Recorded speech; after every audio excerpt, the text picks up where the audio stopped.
Welcome back to Garbage Time, Season 2, Episode 3, K Chooch, the double C's. Do you guys like that? It could be the A little triple. corny, but like it's fine.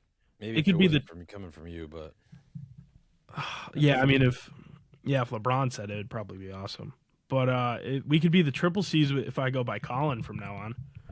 nah, I'm good on that. No, Wells. Yeah, Wells, Shando, and Cooch. All right, so, I mean, that's crazy. that is pretty crazy. How are we feeling? What's going on? How's your Tuesdays? Good. How much snow did you guys get?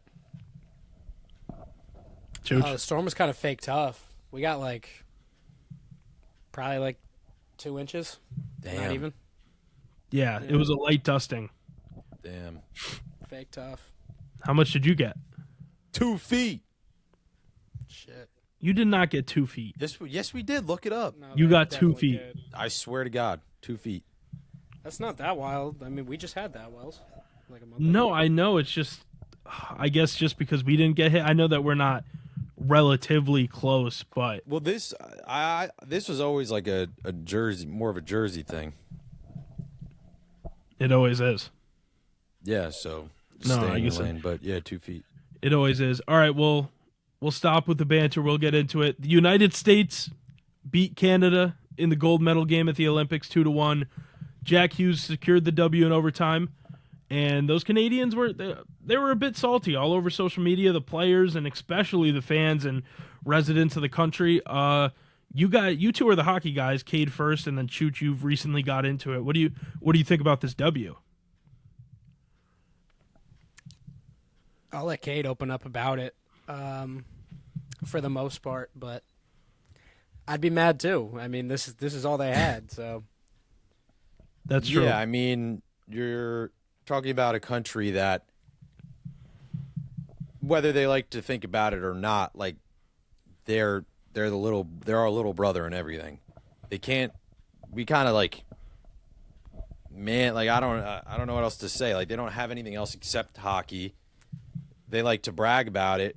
Like last year in the exhibition, the Four Nations, USA beat them in the preliminary round, and then Canada won the championship, and like they were bragging about that. They're like the classic, just like can dish it but can't take it. You know, they like when they're sitting on top because it's the only thing they have, and when we take it away from them, they don't like it and everything's fluky and this, that, and the other thing. And they don't like us already for other reasons, that like more political reasons. So when we come in and take it, it feels good. And we're also pretty cocky about it too. I mean, not just the people, but I mean in World Juniors, the players have been super cocky about it. And I mean the Chucks have been pretty cocky about it. As for the game itself, I mean, like as a hockey fan, I've waited for this for I guess my entire life because they never won it, but especially for the last 16 years when they lost in 2010 when I was like 8 or 9 years old. It's crazy. I mean, there was a point probably a couple years ago where it was pretty bleak, and then all of a sudden it just ramped up. US has been pumping out, players, and it's just kind of all come together in fruition at the perfect time. I mean, there's guys like Hellebuck who was drafted 10 years ago and has developed into the best goalie in hockey. I mean, Jack Hughes looked like a bust his rookie year and has really progressed. Even last year at the Four Nations, he didn't look good, and this year he's excelled. I mean, the U.S. on paper matches up with the Canadians. This might be the only time it does, just because of the youth that Canada has, like Celebrini. They didn't even have Bedard in this. They didn't have Matthew Schaefer. Like, Canada's probably going to win the next one, but we won this one, and that's all that matters. So I have a quick question before Chooch kind of gets into it. The final score was 2-1, but all I heard over social media was how Canada looked so much better throughout the game, and I was just confused about that. Like, I saw the highlights, whatever, but how did they look way better than the U.S.? It wasn't like it was a shootout where it was 6-5 and a goal didn't go their way. Like, they scored one goal throughout the entire match. So where does that perspective come from? Yeah. It just comes from the perspective that they really outplayed, like, the U.S. From, like, after the first period, even in the first period a little bit, but definitely the second and third, they were running circles around the U.S. I don't know the exact numbers, but I'm not sure how many high danger chances the U.S. actually had in the second and third. I mean, they had a 4-minute power play for crying out loud, and literally, didn't look good at all. Canada was just better. And the U.S., it took a couple of miracles. That Hellebuck save that you saw. It took McKinnon missing a wide open net. I think there was a couple times where the puck literally went right through the goal mouth. There was one where Charlie McAvoy literally had to play goalie as a defenseman and whack it out. Canada had its chances. They had a couple breakaways. The U.S. just stood strong, and that largely on Connor Hellebuck. But yeah, it didn't look good. Canada was literally just running laps around them for a little bit out there. But they looking good is one thing. You have to your point, Wells, the U.S. still won the game. So how could have Canada been the better team? And that's your point. Just because Canada's offense was buzzing and flying around, they were that good and still couldn't score on Connor Hellebuck. So it's just because Hellebuck's not on offense or defense, he's still part of the team and he was better than your offense. So there was a part of it where it's just because the whole team looks better, or one guy is stopping you. So that adds to the equation too. Interesting. Yeah, I was just confused. I assumed it was a play style thing, just getting into sets and breakaways, like you said, just I guess not capitalizing on opportunities, but just getting those opportunities in general. Chooch, what'd you think? Because I know you were up watching it. Yeah, I mean, it was an awesome watch. This was really my first Olympic run, being sort of a fan of hockey. It's been a really slow rise for me in hockey. I decided I was getting to it our freshman year of college, and stated myself as an Oilers fan. And playoffs have been really fun. I know a lot about the Oilers, but honestly, they're the only team I watch. I don't watch, if it's a good primetime NHL game, I wouldn't be watching it. But there was a lot of guys I had my eye on coming into the tournament, especially USA. Obviously, I'm a huge fan of Quinn Hughes. My brother is a pseudo Wild fan. He also likes the Flyers.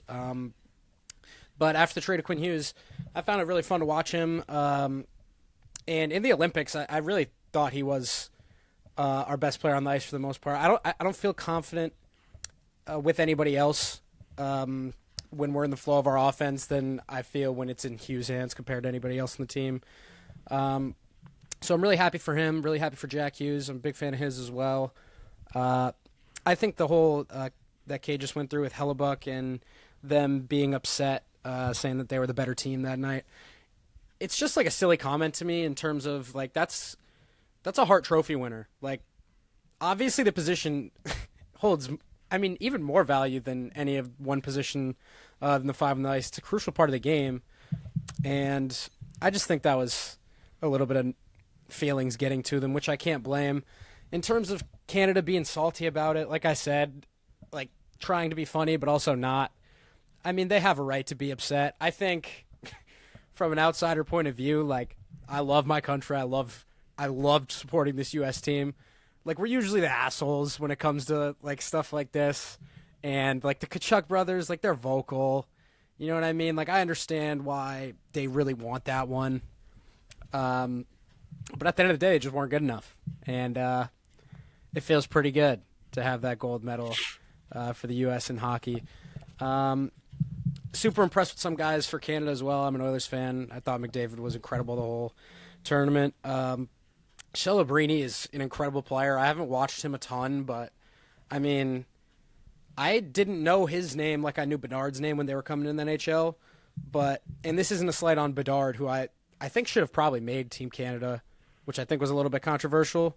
But I don't know their bottom line players, so I don't want to act like I could make that comment. But Celebrini is just, even watching him on the Sharks, that guy just pops, man. He's super impressive. And for a team like the Sharks, that's changing their entire outlook for the next couple of years. So I'm happy for them. Not a team I believe that's had a lot of playoff success in very recent years. So that's pretty cool to see. Yeah, to your point, Wells, about being USA being the annoying people. I agree. There's an aspect for the Canadians where they're we watch this. This is our life. We watch every single game, not just like obviously NHL, this, that, like they care about it. World Championships mean a lot. Juniors is like their Super Bowl. And it's kind of like the thing in high school. Like I know at my school, being from Central Jersey, when the Eagles won that Super Bowl in 2017, all of a sudden there was Eagle fans everywhere. And you were, especially as like a New York fan, you're like, in what, like they come out of the woodshed, which there's definitely that angle of it. But at the same time, it's like, this is our country. Like I don't care if no one's watched hockey before. Like you're rooting for your country because it's like it's your country. So it doesn't matter. Like no one says it when we're like, oh my God, we just won curling or we just won this. I'm not watching every single snowboard event on X Games, but I like snowboarding, so I'm going to watch it. And if they win gold, I'm going to be happy about it because it's my country. You know what I mean? So in that aspect, like I get why they're annoyed about people coming out of the woodshed. But at the same time, like, it's our right to be proud of it.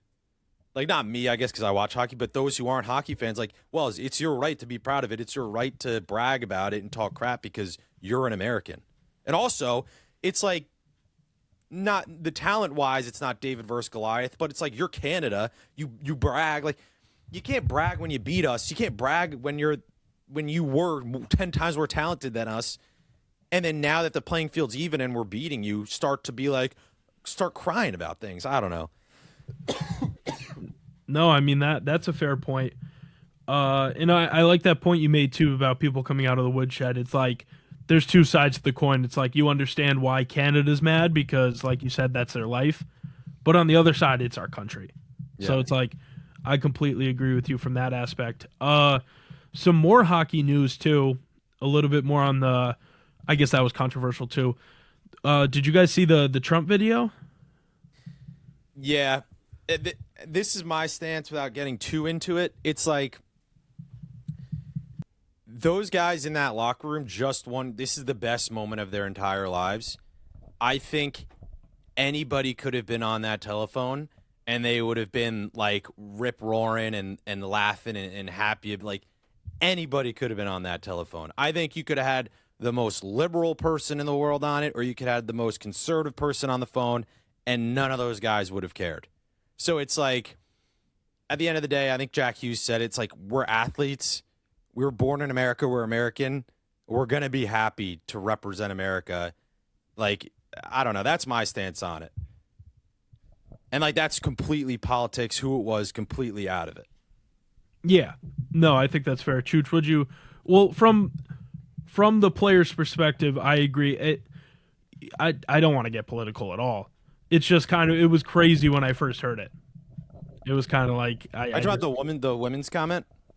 Yeah, that's like the classic like locker room talk. Like it's not right, but again, like in that moment, I'm not even like A, they probably didn't even really process it, and B, it's like, what in that moment they're supposed to like storm out and be like start campaign like championing for like women's sports rights. It's like those guys have shown it over and over. Jack and Quinn Hughes' mother like has a huge hand in that. They're at the games like those in that moment. They don't need like I don't know.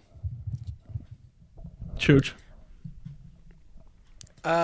Yeah, honestly, I don't really have a big opinion on it. Like everybody else seems to. At the end of the day, like it's just their decision whether they want to pick up the phone, whether they want to go to the White House, whether they want to do like any of that stuff.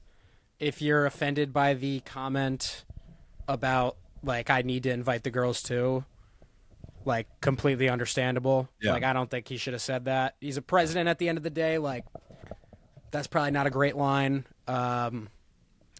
But like at the end of the day, that's not even a comment to me where it's like the comment itself is so bad, because depending on who's saying that, like it could literally just be a joke, and he could have been saying that in the manner that it's a joke. Problem is, I mean, probably not the right messenger for that exact message. But like, I don't know. I do think it's like ridiculously overblown. I don't want to get my political interests out on this podcast, although they could probably tell. But like, still, even at that point, I don't really think it's a big deal. Yeah, no. If Shane Gillis said that, it would have been posted on ESPN. like as a comedy thing. I completely agree that the joke itself, which honestly, if women working in sports and playing in sports, if they take it as not a joke, completely valid. Yeah. And if I was one of those chicks that just won a gold medal, I'd be pissed. Like, I'm not gonna lie. So, I mean, I get it. Yeah. I think if you're the women's team, you have every right to be like, talk about it, and like they declined the visit to the White House, which is like, yeah, good for you. Like, even if it was a joke at the end of the day, like, good for you, because like, what does that represent at the end of the day if you are still accepting it after that comment's made? But for everybody else, it's like, it's just people like getting worked up. They love getting worked up. They do. We have to find a new place just in recent memory that people could go to as an alternate. Like, instead of the White House, because the White House tradition is such a big thing where championship teams go. Where could they all go? Could they all go to, like, I don't know, someone's crib? That's a good question. Like, we need to find an alternate spot. Would it be like Disneyland? But Disneyland's already like the NFL's thing. Like, I don't really know. I think like they just need to, like, I don't know. Is there like a cool bar they can just go to? I don't know. Yeah, I don't know. Man. Like, yeah, the Disneyland thing's probably a little. That's like getting like stale too now. Like they literally just sent, I think last time they just sent like Kenneth Walker and Sam Darnold just to get like some photographs. Like, it's pretty much just like a PR stunt. I mean, I guess it always was, but yeah, I don't know. Maybe, I don't know. I don't want to spend too long on that. Maybe they could go to like one of those like nice golf courses, one of the biggest golf courses in the world, and they have a big party, and maybe they incorporate jackets of some sort. I don't know. All right, that's a question for another day. I have one more boring hockey point to make too here. Yep. Not going to be a clip. Yeah, no worries. I'll clip it myself and put it on the Shando show. All right, sounds good. Yeah, that's crazy. But like, outside of hockey, I don't know if like a non-hockey person would really understand. But like that last shift that USA scored the goal on, you had Canada's pretty much like big three these days. Like, if you're going to give me two forwards and a defenseman, right now you're probably taking McKinnon, McDavid, and Cale Makar. And they laid an absolute egg. McDavid like tried to force his way to the net. No worries there. Connor McDavid can do whatever he wants, especially with what he has done and his talent and his skill level. But at the end of the day, just the idea of taking away who it was, you had a guy try to drive his way to the net and lose the puck twice in overtime. You had Cale Makar going for a 50-50 puck when he's the only guy back. Hughes pokes it around him, and you had Nathan McKinnon get ragdolled off the puck by Zach Werenski and makes the game-winning pass, and Cale Makar just dogging it back on the back check. They completely laid an egg, goosed it. And then obviously McKinnon's comments saying like, "Oh, you be the judge." Like, they laid an egg. The best three on Canada laid an egg on that final shift, and I think that means something. Yeah, I also wasn't mean enough when I was talking about them, because I don't really hate them, but at the same time, sticking up for ourselves, like, dude, those comments are insanely lame to make after you miss two wide open nets. Like, that is so embarrassing. The pressure, that's the most embarrassing part of now I'm just getting really mean, which I don't want to do either, but like the most embarrassing part about you losing is that the pressure rattled you because you were playing us. Like, that's embarrassing. Were those comments lamer than Mick Cronin's from last week that we talked about? No, Mick Cronin's, I think, all-time high. Just because that dude was a bystander, bro. Yeah. Like, McKinnon just let everyone's a sore loser. I don't care if you're a good sport. Everyone is a sore loser. It doesn't matter. It's just whether you open up your mouth or not. And he opened up his mouth. So Mick Cronin is a loser, and but there's no such thing as karma because his team just had a huge 20-point comeback win on Saturday, whatever it was. Game winner, right? Also, he apologized to the player, never apologized to the reporter last week. I don't know. Also, I would like to make Wells. thank you for that point. I think a weekly segment we should have, to your point you made last week, is what was it, like Biggest Loser or something like that? Clown of the week. Clown of the week. I'm not willing to declare it yet, but McKinnon, I think, is the leader in the clubhouse unless we revisit something that is bigger than that. All right, so we're going to get Clown of the Week counter, right? So we got Mick Cronin week 1. Week 2, we got McKinnon. Yeah, McKinnon's the leader in the clubhouse right now. So far. Okay. Yes. All right, cool. So I think we can move on. Talked about hockey. That was awesome. We haven't talked about enough hockey on here, and I know I'm not a fan, but maybe I'll get into it now. Anyways, the NFL Combine starts on Thursday, and we talk about it all the time. This is make or break for so many guys because NFL teams put so much into the analytics and the athleticism and the hand measurements for certain people. Chooch and Cade, do you guys think there are any guys who are going to like test really well and like maybe put themselves 2 or 3 rounds ahead of where they're supposed to go? And on the flip side, do you think there's guys who are going to test bad, like Kenny Pickett, with the hand size, something crazy like that, and then fall down?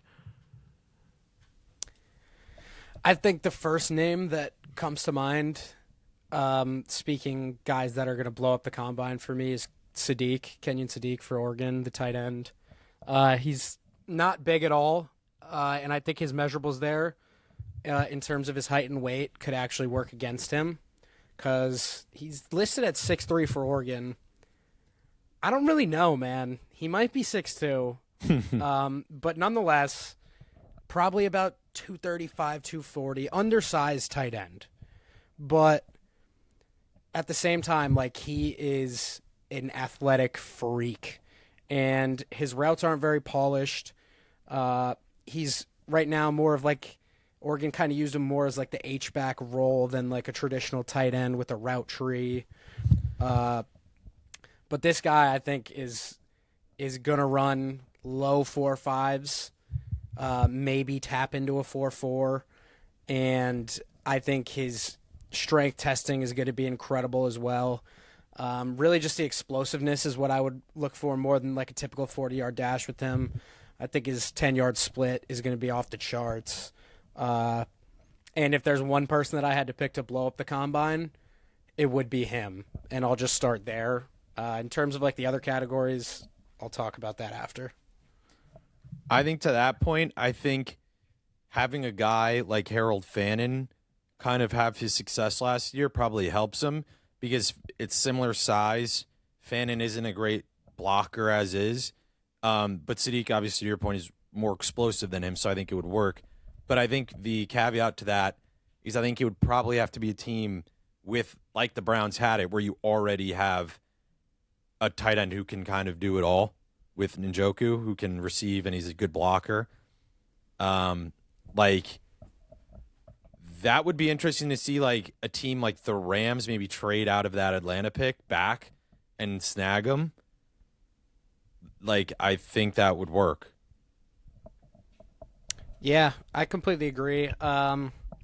He's been mocked to the Broncos quite a bit, to the Eagles quite a bit, and I think the Eagles would be a really good fit for him, and I also think that they're a talented enough team to where they could really draft the best player on the board, and they love athletes, so I think that would be a good fit for him. The Broncos, I mean, I think he's exciting in terms of playing the Engram role, but at the same time, it's kind of grabbing another square peg when Ingram's also a square peg for a circle hole that they have in their offense where they don't really have a tight end that's great at blocking or a tight end that's great at running routes. As good as Evan Ingram is with the ball in his hands and he can stretch the field, and there's a lot of stuff to like in his game, I think Kenyon Sadiq is in the same route, so if they really want to double down, I guess it makes sense, and I think he'll be a more explosive player than Ingram is, I guess, but I don't know. I really think a team like the Eagles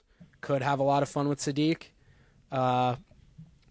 And also, I think trending towards the Kelsey, I mean, maybe a farewell tour next year. No one really knows what's going on with him, but I think the Chiefs, if Sadiq is available at the end of the first round, would consider like a trade up just because there's been rumors that they were going to target Pitts in free agency. He got franchise tagged. Like, I just think they're looking for talent in that room, not necessarily a Kelsey replacement, but I just think they want someone that plays tight end and Mahomes could develop chemistry with, because it's such a big part of his game is having like an interior weapon, whether that be a running back or a tight end that he could dump to. And their offense tries to stretch the field so much, it's important to have playmakers underneath. So I think he'd be a decent fit there, although it would take some time to get used to. It's expected that Goddard's gone, right, from the Eagles? I think Goddard still has 1 year on his deal. I saw. They might be exploring a cut or a trade. If you saw it and I didn't, you might have. It says on NJ.com, Eagles not shutting door on star free agent expected to leave. We'll sit down. Oh, he's a free agent. I don't know if that's right here. Eagles predict to draft 14 touchdown tight end with freakish athletic traits. Is that who you're talking about? That is indeed who I'm talking about. Wow. Okay, cool. So you might be onto something with that one. Oh, wow. Yeah, How about that? I didn't see that. Yeah, no, I just saw that article. Cade, any thoughts about any prospects with freakish athleticism that's yet to be tapped? Like, this is such a cop-out pick, but I really do think it's someone that's going to just not blow up, but like people are already kind of pegging him to maybe go to the Jets. But I think David Bailey is going to grade out insane, and I think he's projected to. So it's not like I'm breaking the bank, like we're breaking any news with this. But like he's going to be the classic grade out insanely and start to be the favorite that goes to. I think that's such an easy answer. But I do like Chooch's pick because it's a year where it's viewed as like a weaker draft. So I do think that there's going to be all this mass hysteria after the combine with any guy that does well to be like, let's see him shoot up. I'm interested also in two other things, to see how Spencer Fano does. Like, he seems to be such a polarizing figure right now. Like, there's some people saying that he could go as high as the Giants. And then there's other people saying, like, this is not good tape, like not even a first round grade. So I'm interested to see what he does, although, like, alignment's kind of tough to tell out of combine. And then, like, that QB2, I'm still not sold that it's going to be Ty Simpson. I think a strong combine and pro day could probably seal that for him. But, like, if Nussmeier goes out and looks really impressive again, he already won Senior Bowl MVP, like, then he probably becomes the favorite. And, I mean, let's just address the elephant in the room right now with the three of us. Like, if Aller reigns in his accuracy, people are going to fall in love with him. Like, if he looks good throwing the ball at the combine, he is going to be the hot name because he's going to measure in at 6'6". He's going to run like – if he runs anything faster than a 4.9 or in the 4.8s, and God forbid he touches a 4.7, you're not going to stop hearing Josh Allen. Like, and that's just a fact. But there's a lot of ugly there. But if he grades out, like, that's only going to shoot him up just because of the uncertainty of, like, the quarterbacks in this draft. So that's what I'm kind of keeping my eye on. But, yeah. Yeah, this is the first time, really, that I'm going to care about, like, seeing the guys throw. Yeah. Because, like, you get a full year, and, like, if a full year game tape's not enough to separate a quarterback and be able to tell if he's, like, a prospect you like versus a prospect you don't like usually that's concerning to me. Like, I think the tape could usually tell the story, but honestly, in this class, like, I don't know. Like, none of these guys' tape really was incredible. None of them have insane athletic traits. There's arms for sure, but I actually do want to see these guys throw because they left a lot of throws on the field. I mean, not including Chambliss, who I thought, played very well, but it's an Ole Miss offense that we know quarterbacks kind of get knocked a little bit for because it doesn't have a lot of NFL schemes. But, yeah, I'm excited to see those guys throw. I completely agree. I think Bailey's going to light it up. I think that's a good pick. I don't really love Bailey in terms of his actual ability and his pass rush bag, and I think he's a pretty poor run defender as well. I'm not very high on him, but, I mean, once he blows up the combine, I mean, obviously it'll make sense as to why so many teams are in love with him. And I think people are also going to – the average fan is just gonna go like is gonna pull like the classic like associate school with a position and be like, oh, Tyree Wilson, Yeah, I don't want to draft him. 100%. I'm trying to think. Other guys that will probably blow up the combine: Caden Proctor, who's like 6'7". I think he's like 360 pounds. He'll be fun to like watch tests, but he's another one. Like the technique isn't really good with him. It's pretty poor. Yeah, so it'll be cool. I mean, I think a team might take a shot on him in the first, just like maybe move him at guard and just trust his immense size and athletic ability. So I think the combine's really important for him. There's a wide receiver from Mississippi State named Brennan Thompson who's like ridiculously fast, so I'm excited to see him watch the 40. But I don't really think he's a great player. Kyle Lewis from Pitt, I think, will light up the combine, but he's undersized, so he needs to. Yeah, I don't know. I think those are like the athletic freaks. In terms of guys that I think need to do well at the combine, I mean, I think Nick Singleton needed it in order to really like boost his stock and get him up there, but we're not going to see it. He broke his Jacoby foot, right? Lane, yeah, he broke his foot, so he's not going to be out there. He'll probably get measured and stuff, I'd imagine, but that'll be about it. Jacoby Lane from USC is a wide receiver who has like incredible ball skills, incredible size. I think he's 6'4", but he just looks really slow on tape. But he was a really good compliment to Lemon.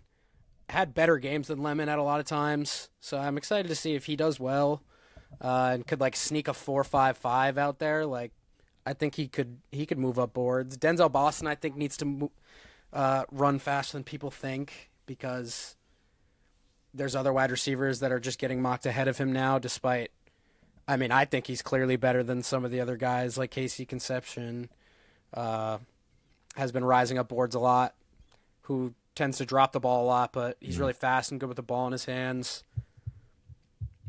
I don't know. This is like a mosh of just like stream of consciousness almost, rather than like breaking all these guys down, because I don't want to spend a lot of time on individual people, but No, those are some of the guys that come to mind.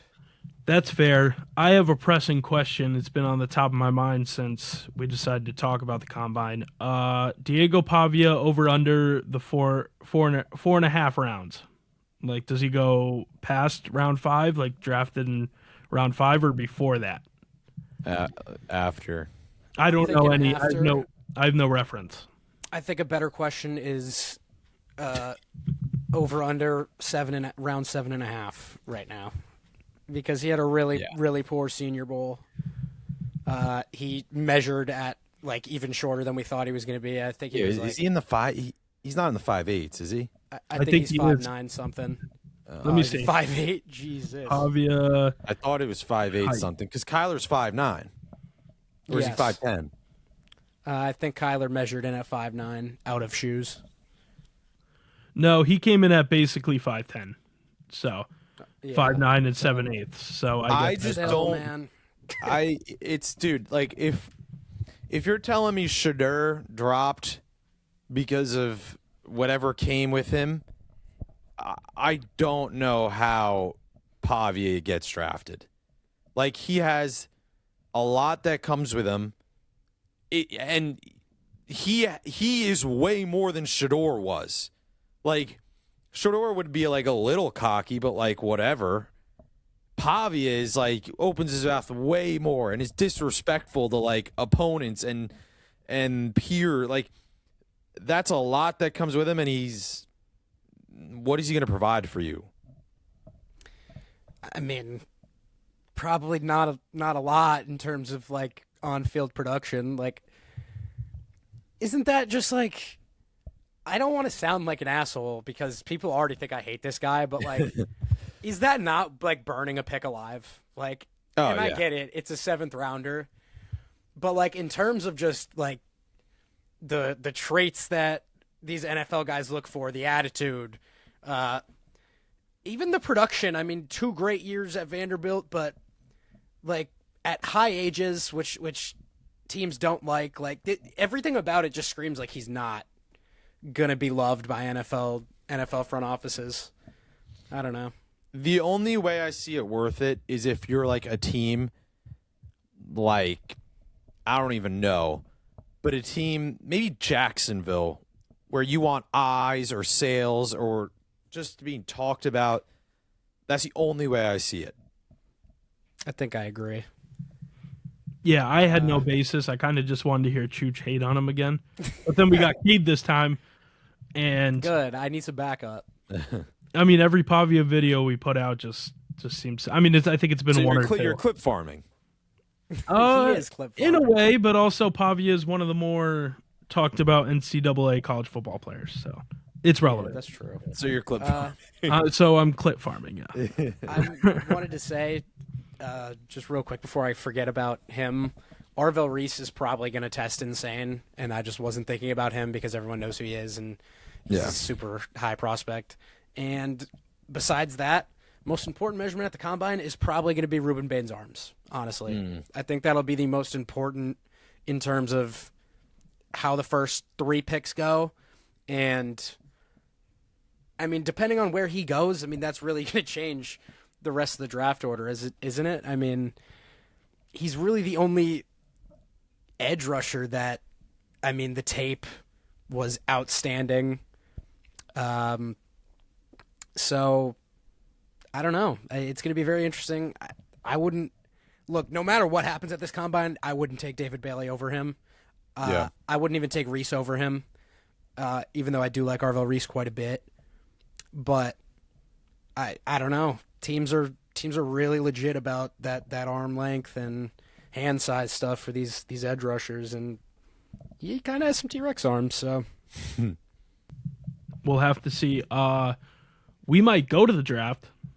Maybe we'll have a garbage time live stream if we get 1,000 followers on TikTok. Where is it? Pittsburgh? Pittsburgh. yeah. So maybe we'll see the boys come together. I know our group of friends was thinking about it. Cade, if that's something you'd be interested in. It's kind of close Yeah, I to gotta us. look into it. When is Yeah. it? I don't April know. 26th. Past Mendoza, I won't even know what's going on. I'll probably just have 12 beers. April.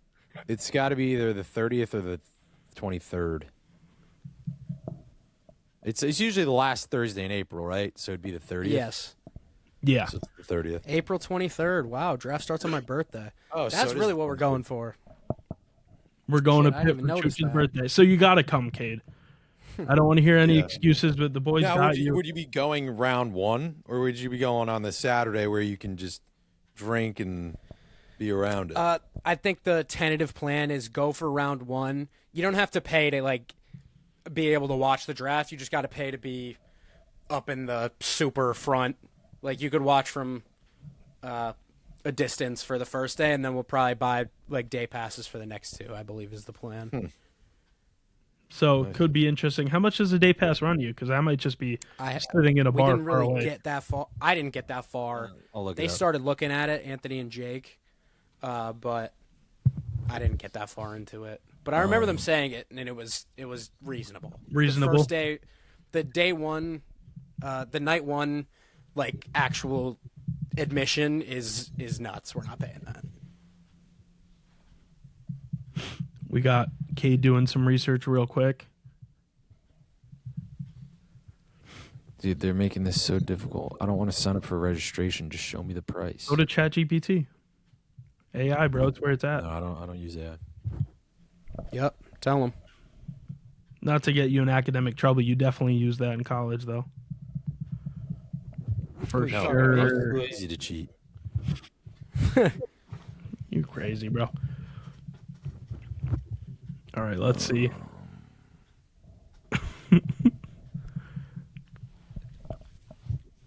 Don't know. I can't Well- find anything. Well, It's weird, man. We'll figure it out. Worst comes to worst, me and Cade will be sitting at a bar very far away, having a good time. I mean, this keeps saying just free entry. Admission is free for the it really might primary be. fan event. However, to enter and participate in activities. Yeah, so Is it that sounds like- it's free? Put my name in the draft. We should put my name in the draft. I mean, See if somebody takes. we're all eligible. I could try to. Did I just get drafted? I love that. I could try to put up some tape. Something else we should do, if one of us looks enough like a prospect, maybe me, a white lineman, whatever guy's positions works, we should try to do that YouTube video where like, oh, yo, I just got drafted. We should try to do that. I think that'd be hilarious. If one member of Bill Pickles' tap room was to get drafted, who would it be? Ooh, good question. Ooh. I think I'd probably go with Pat Gray. I think he's just like a moldable, like, we got to feed him a lot and get him in the like hardest training regimen of all time, but that's a moldable body for a left tackle. I kind of agree with that, but I think he is a multiple time Pro Bowler as a special teamer. Like if you're just feeding him Bush Light pitchers before the game and you're like, dude, just run wild out there. He's making some big plays. It's the mindset too. I'm telling you, with the mindset, that was why I was going to pick him. Right? He has the moldable frame, whatever. The mindset right there. He's gotten kicked out of every bar in State College. Yeah, like he is ready for the big time show. Yeah, 100%. I think I would definitely go Pat. Cade, what's your locked in answer? I think him too. I honestly can't really think of anyone else. I think the rest of us are pretty boys a little bit. Well, yeah, I mean, not including myself. I would be if I was in this draft. Fernando would be going to New York, but I am not in this draft. So, all right. Let's move on before we keep making claims like that. So yeah, maybe some fans will catch us in Pittsburgh if we have a bunch of fans by then. Next up, moving away from the NFL back to the NBA. We've been talking a lot about the NBA. It's kind of in the full swing. There's no real news to update on. We already talked about Katie's burner, all of that. So we're just going to play a game, kind of have a discussion. We're going to be doing over-under all-star appearances for these players in the NBA. And shout out me and Chooch, because I brought up the Stephen Castle over-under 3.5 all-stars, and then Chooch said that we should make it into a segment. So I'm excited. I think this is a cool topic. Yeah, I'm fired up. I got some names here I'm super intrigued to gauge some opinions on, given my stake in them, and maybe somebody else's stake in them as well. So I'm excited. I think what we should do is 1-1-1-1-1-1. Do you guys agree? Agreed. Okay, well, I'll start it off. I got my guys right here. Con Knipple, over under 4.5 all-star appearances. I want to hear it from you guys right here, right now. Having a great rookie season. Might be rookie of the year. There might be co-rookie of the years. That's something we could also talk about. But for right now, 4.5 all-stars. What do you guys think? I'll take under. Just in the sense that with the team that he's playing on, right, you got young players, part of his core that, as of right now, I wouldn't expect to be leaving anytime soon. That take a lot of shots, being LaMelo Ball and Braden Miller. I also would like to throw in the fact that Khan's not really an on-ball creator. He's great playing off 2 feet. Like, he's got a little drive bag. One dribble, adjust, take a shot. He's good at things like that. Don't get me wrong. But in this offense, where most of his work's going to be done, I mean, a lot of his work's going to be done off the ball, and there's just a lot of other shots going to other options. I just don't really think you get a lot of all-star spots nowadays for, like, the efficient guy that doesn't have a ton of volume but puts up a really efficient, like, 23. You know what I mean? And that'll happen if he's on, like, a really winning team and the Hornets turn into, like, I mean, you see Chet getting on all-star teams who doesn't have the greatest numbers in the world, but it's the efficiency and his impact. I think at that point you just need to be on a really good team, and maybe down the line they become one, and they certainly have looked like one in the last, like, month. But I think 4.5 is just a tough sell. Yeah, my initial thought was kind of yeah. But then Chooch made a good point of, like, the guys that can't really create for themselves, and I looked up 2 guys, namely. First was Klay Thompson, and he's a 5-time All-Star, and that's being one of the best shooters in this century and being on a dynasty team as he was, so that's just 5 for him. And the other guy was Chris Middleton, who only made 3. So I think that I'd probably go under. But I don't know. He's super good, so young. So that's what makes it hard. I think you just gave me 2 really good examples, and playing devil's advocate on myself and now you, I guess. I do think his ceiling is a Klay Thompson type player. I think he could be more than Klay Thompson given his rebounding. He's a great passer. He won't be a Klay Thompson defender. I would be really surprised if he got to that point, but the thing is just the volume. Klay played in an offense where they felt comfortable giving him 12 3-point looks a night. You're not going to see Khan have a lot of those nights at this point. He's had a couple this year, don't get me wrong. And then Middleton, I think the good thing working in Khan's favor there is Middleton took a little bit of time to come on the scene, was undrafted or second-round player. I forget, but I think he was late second. Yeah, I think second round. And Khan's already clearly incredibly talented. But yeah, just the volume thing for me is really what's doing it. I'll play devil's advocate, not for the over-under, but for the fact that you're saying his role in this offense.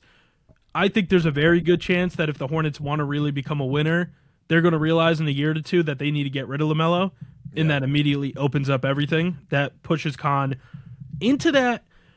I mean, I don't know if I trust him. Even, I know he's young, but even going forward, I don't know if I trust a non-creating, guy to be your 1A, but that might push him to the 1A spot because even though Brandon Miller's looked good, I mean, he has a shoulder patch. I've been watching a lot of Hornets games. He has a shoulder patch on every night. And it's what is going on with him physically? He's having a great year, but is he ever going to be able to reach that Paul George status, what he was kind of drafted to be and his projection, his ceiling? So I think that team could look very different in a couple of years. With that being said, I am also going to go under. I think it's going to be 3 or 4, though. I think there's going to be a couple years where he just averages an efficient 24, and they can't deny it because it also comes with 8 rebounds and 5 assists. I think he's going to have a really good couple of years, but I don't think that's going to be sustained. And then also, too, even if he does become an all-star with the Hornets, I think he's going to get moved to a contender. You might see him in a couple years get moved to a team that's on the come-up right now. And then he's serving as that third or second option for a championship contender. So I think it matters about his career. I do also think he's more of a facilitator than Klay Thompson. Absolutely. For sure.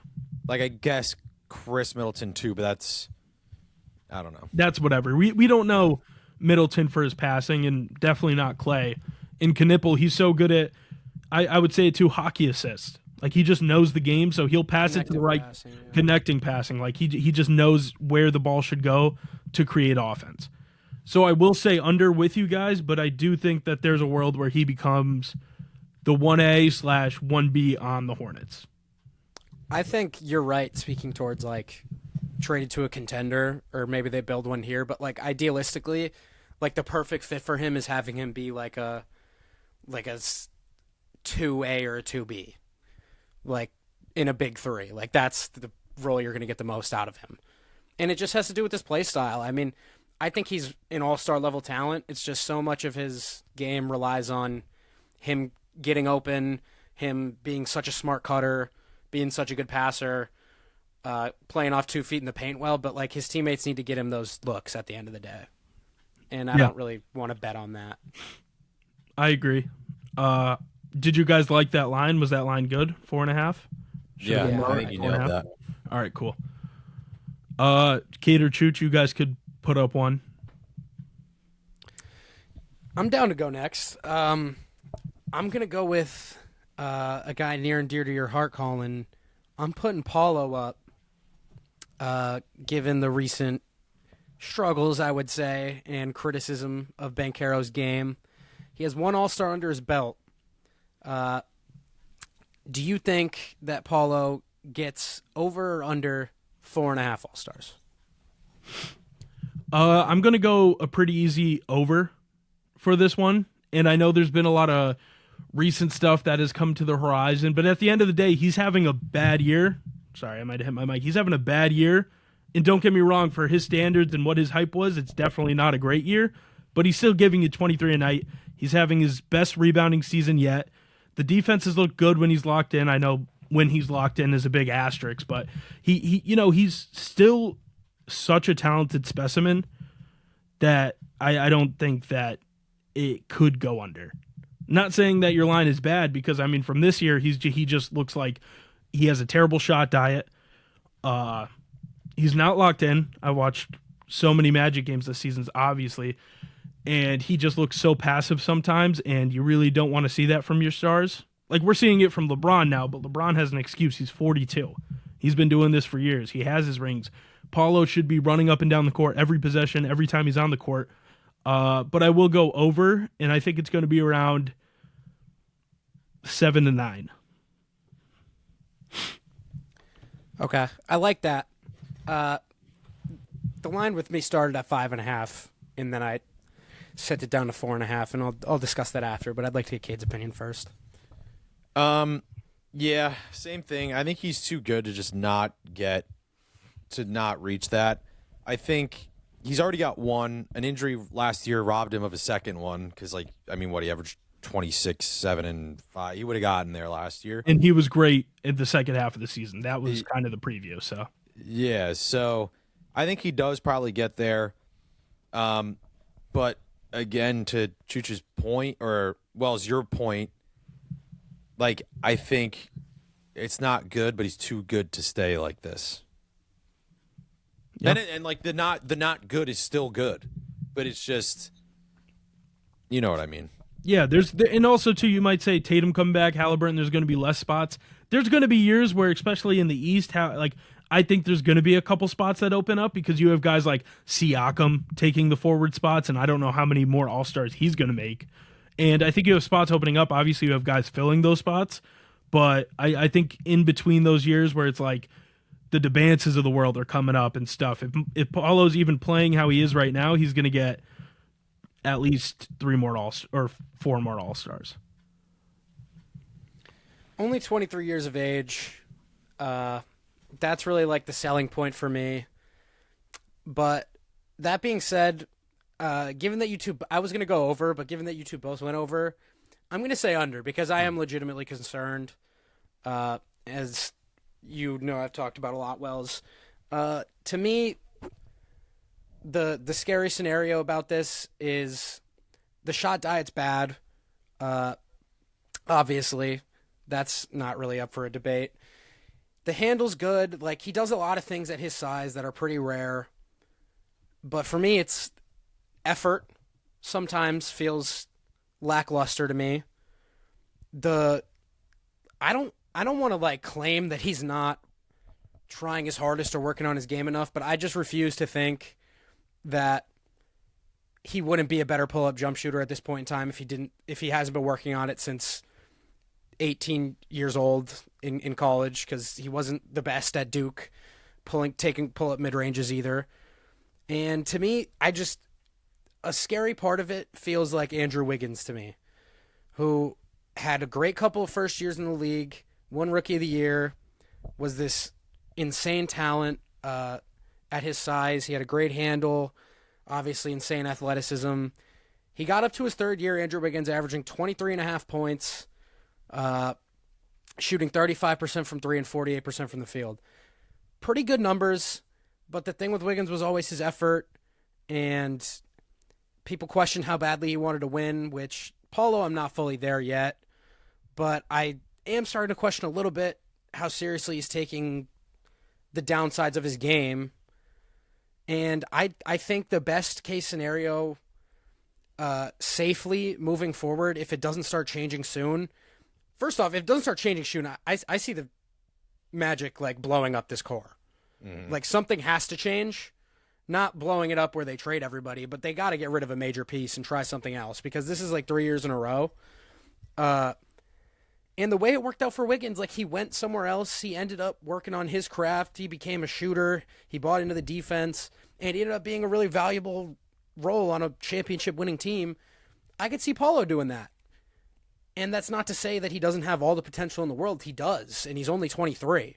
But I just think there's a side where it doesn't take that route. And given that you guys both went over, I'll take the under. Yeah, I think that Wiggins comp was really good just because, I mean, I bet there are people saying the same thing about him when he was like struggling to win in Minnesota. And they were saying all this stuff about is he the guy? And everyone was like, he's too talented not to be the guy. And that blew up in everyone's face. Now, he became a great role player, but when it comes to him being the 1A on a championship team, that blew up in everyone's face. So, I mean, that comp made me think about it a little bit more. I'm still comfortable. I have some bias, so, but I don't hate the take at all. I have bias too. Like, I really like him. I'm still of the opinion if they were to move on from the core that he'd be the one that I keep. I need to see him in a Mosley-less offense before I'm fully out on him because I just don't think that they use him in the right ways at all. Like, I mean, I think he's way too ball dominant, and I think he's used as a roller a lot more than he should be when he's horrible at it. His spot up shooting is actually pretty good, but he doesn't get any spot up looks because he always has the ball in his hand. Like, I don't know. I'm with you. I like it. Cade, you got a guy for us? Yeah. I'm going to change my number. I had a number initially. I'm going to change my number. So I'm going to go Denny Avdia, and I'm going to go 2.5 All-Star games. And he has one right now. And he has one right now. So will he reach the All-Star game 2 more times? Yes.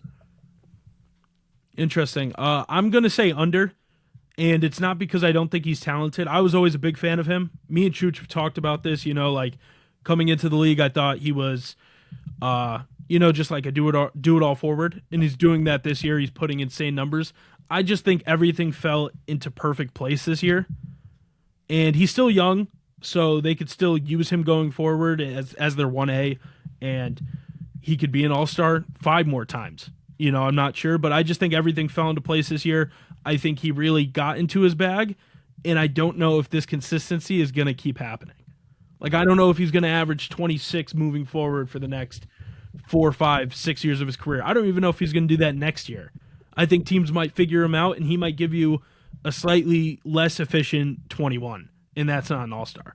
So I'm going to go under, but I do like the line, and if this turns out well for him, he could be a 7-time all-star. Yeah, I like the line too. I'm definitely going to go over just because the level that he's playing at right now is obviously extremely impressive. And not just that I love his game, but I think the biggest piece telling me to go over on this is just the Trailblazers are probably not going to get the greatest draft pick of all time this year.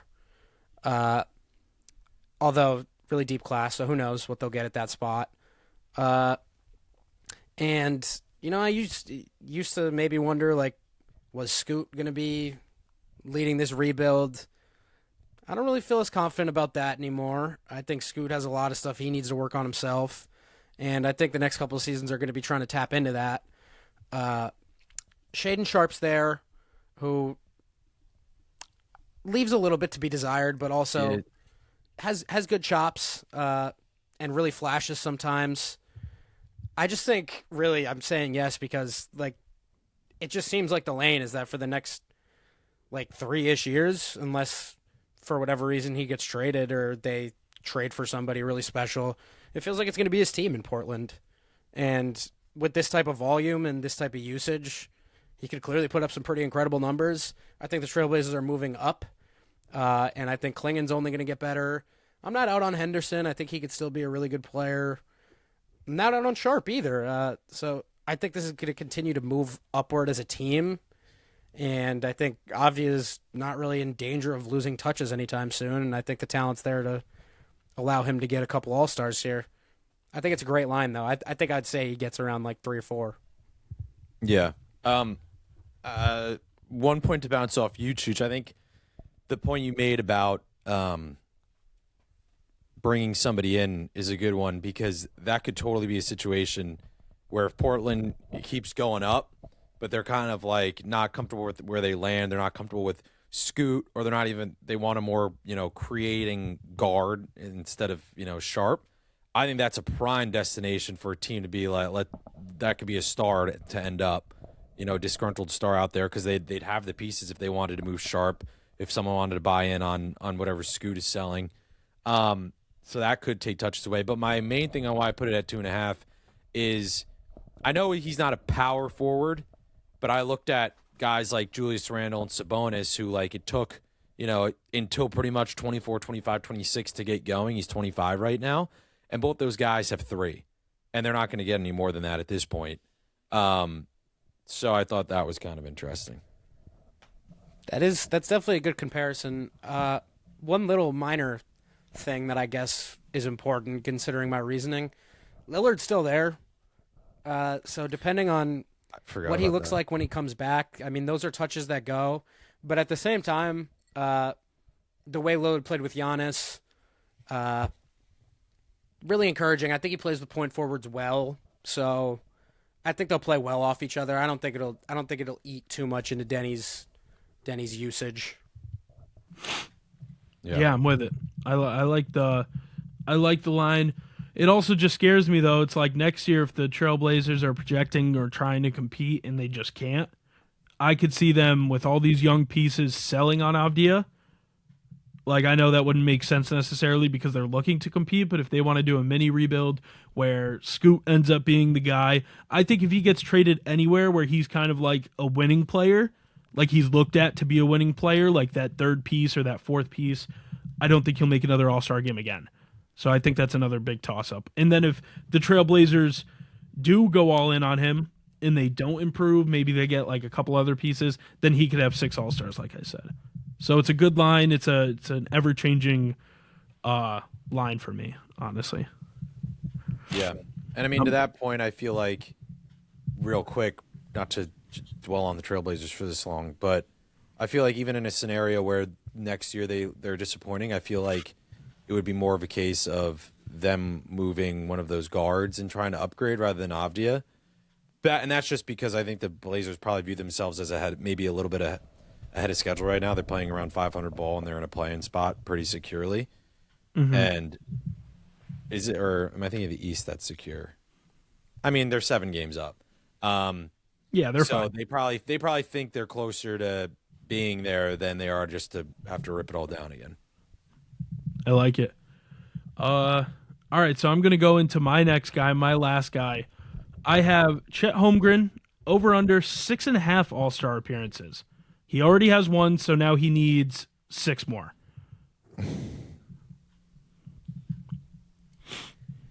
That's hard. That 6 more is a lot. And health is a factor there. Health so is I'm going to go under. I'm going to go under. And they're playing on like, yeah, I think under. I would say maybe like more of a 4 or a 5. I think health is a factor there.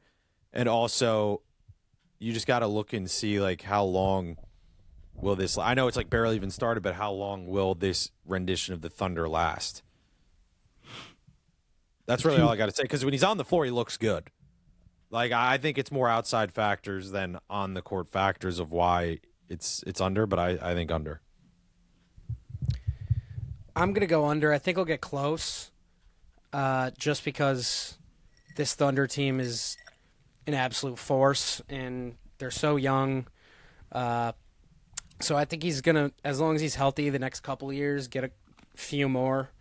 But at the same time, injuries are a thing for him. That's a very good point, really important point to bring up.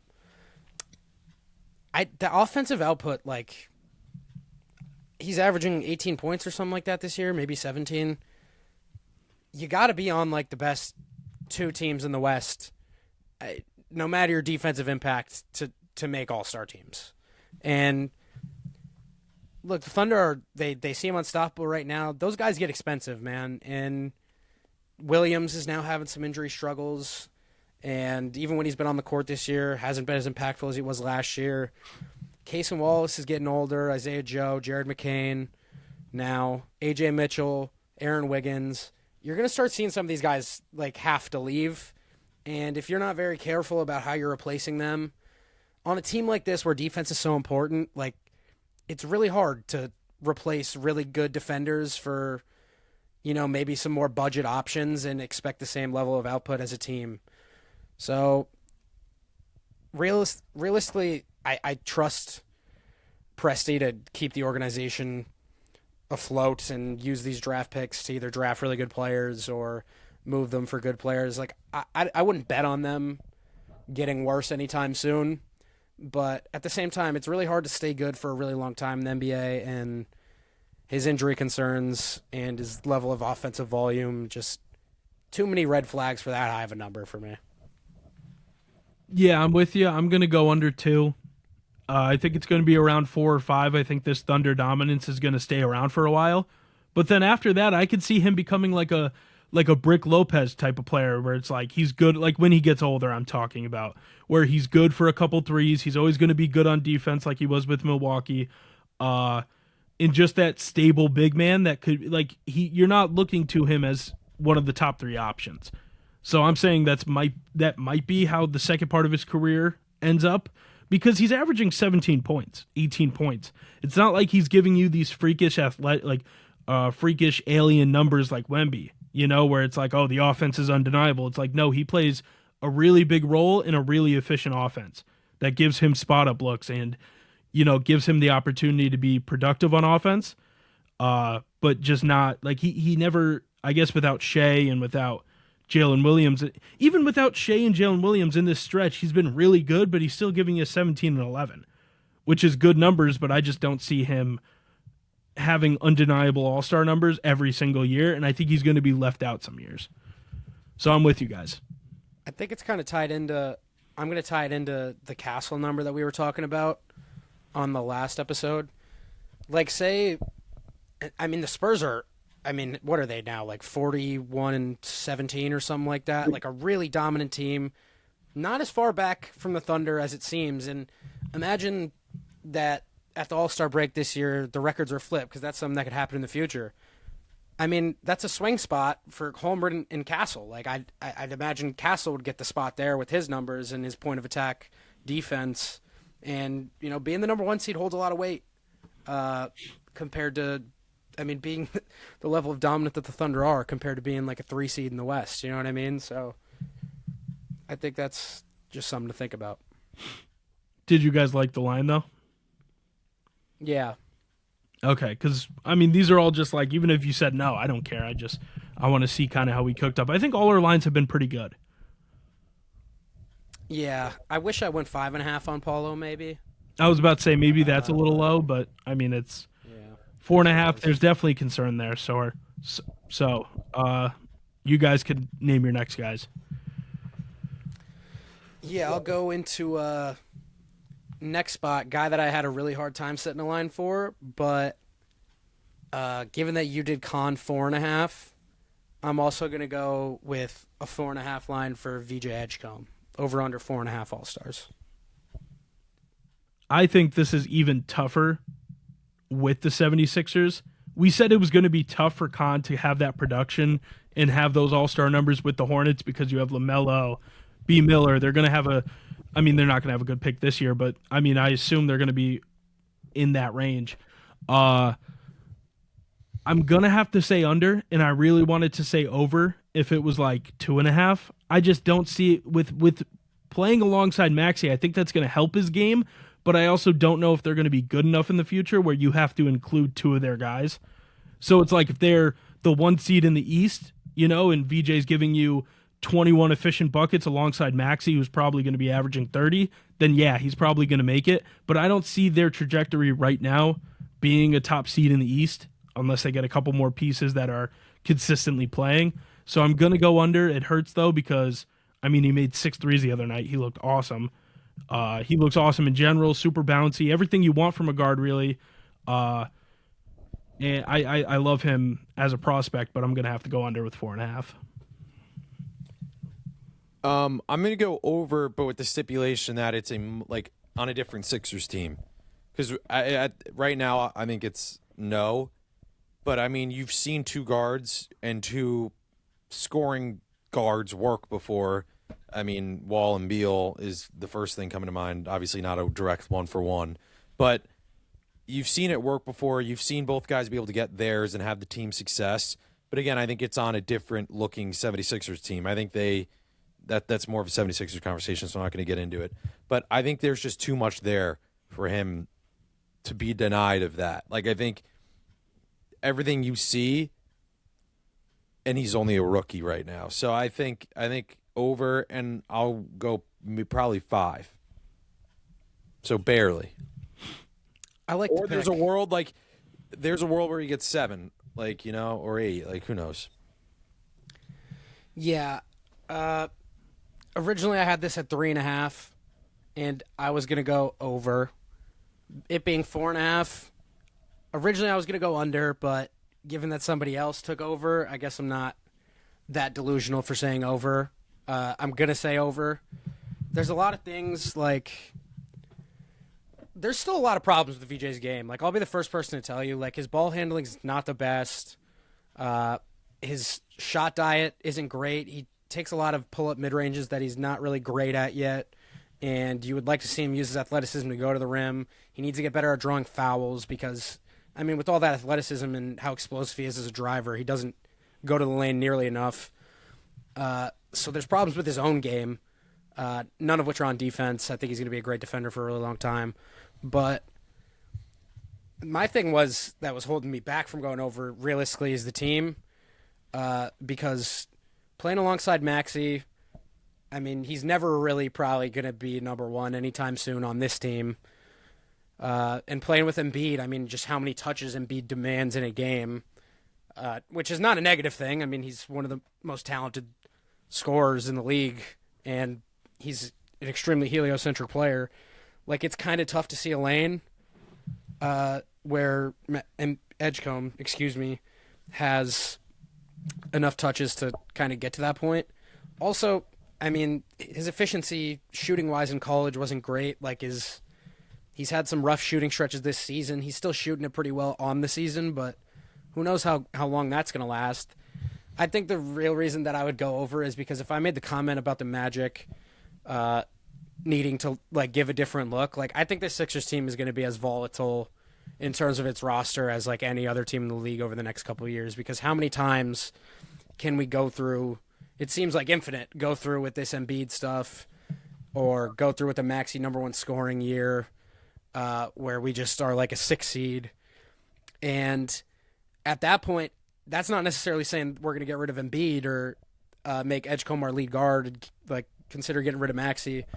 Like, I could see us thinking about trading Edgecombe and trying to get another piece in while Maxey's at the top of his game. Maybe you don't want to have another lead guard alongside him. Maybe you want to get another big or forward when Embiid kind of starts to dwindle down.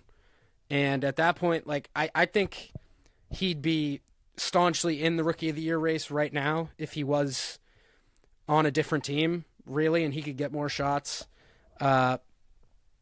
Just because, I mean, he's only averaging like 15 points, and it's because there's a lot of nights he gets like 8 shots up, and that's normal. Like, that's how we should be using him at this point. But I don't know. I thought that was a really tough one, so I was happy with your answers. Yeah. I also think for the personal issues, because the team issues is a whole lot deeper, for the personal issues, I honestly don't think any of them, and I'm saying this as him as a rookie, like you're saying he's not a great dribbler. Like, that will get there, and he doesn't need to be right now, and he doesn't need to be even in a couple of years if Maxey's still there. And then the shot diet, like, if you're seeing that, like, if someone at home is seeing that, then someone is in his ear telling him that, whether that's on the Sixers or his personal camp. And, like, that will happen. To your point, the, like, athletic, the explosiveness, he's going to get to the rim and he's going to get fouled. So I think the personal stuff are no problems. Obviously, watching them as, like, they're things that need to be fixed, but I don't think that they'll be lingering to hurt him. But yeah, the point about the team is really, I think, the biggest detriment to him.